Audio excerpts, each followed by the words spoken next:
Hey everybody, welcome to JLB Sports TV. I'm Justin Block, and on this July 13th, Liverpool has officially signed Aston Villa winger Stewart Downing for a reported £20 million after bids of £12 million and then £15 million were rejected, and Stewart Downing handed in a formal transfer request to Liverpool Football Club. Now, before I get on to the specifics of how I think Stewart Downing will affect Liverpool Football Club, I just wanted to address some people that have been crying about the transfer fee. Honestly, this is 2011. We're not living in the 70s or 80s anymore. You need to spend money to buy players. If you look at Manchester City, Manchester United, and Chelsea's budgets, and then you see the trophies they've won and the position they're in for next year, and then you look at all the money Liverpool have not spent and where we are currently for next year, then you should support the spending and should be happy that we finally have owners that are willing to spend. About this time last year, every single Liverpool fan, including myself, was bitching because Liverpool had no money to buy any transfer targets whatsoever. Now, John Henry and the Fenway Sports Group come in with a lot of money, and you don't expect them to spend it and be extravagant and get the players that we want for once. And I don't know, it's been like 2 or 3 years. Liverpool have finally been able to buy the players that they want without having to sell them. That's a brilliant idea, isn't it? That Liverpool can finally bring in players and not have to sell their star players to make up for the cost. So in this day and age, it is necessary to spend money if you want to get your targets. And yes, 20 million for Jordan Henderson may seem extravagant, and 20 million for Stewart Downing may seem excessive, and 35 million for Andy Carroll, who's had less than 100 senior caps and, you know, one season in the Premier League, may seem ludicrous. But it is necessary. Liverpool are going to win by spending, but intelligent spending.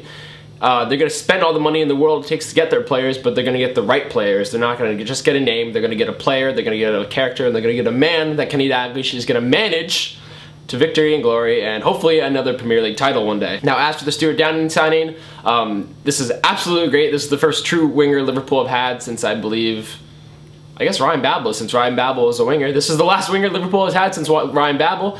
This is the last player that could actually provide width for Liverpool since Albert Riera. And on that same note, this is the last player that can provide width on specifically the left-hand side since Albert Riera. And Albert Riera seems like 10 billion years ago. That was, wow.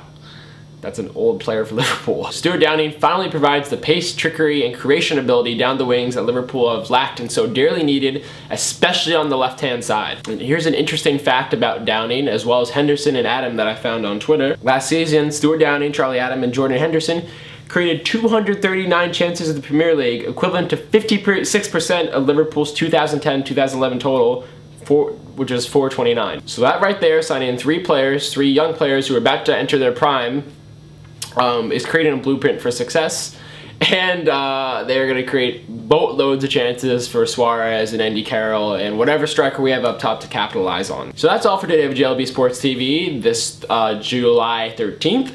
And speaking of July 13th, it's 1 month until Liverpool kick off their season against Sunderland at Anfield. It's at 10 a.m. stateside. I don't know the time difference, sometime in the afternoon over in England. Very, very excited for this new campaign.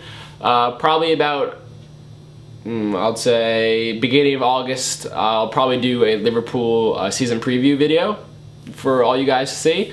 I'll be traveling most of the beginning of August and end of July, so I apologize if my videos are few and far between. So that's all for today of JLB Sports TV on a day when Paul Konchesky is out and Stewart Downing is in. That's all for today, guys.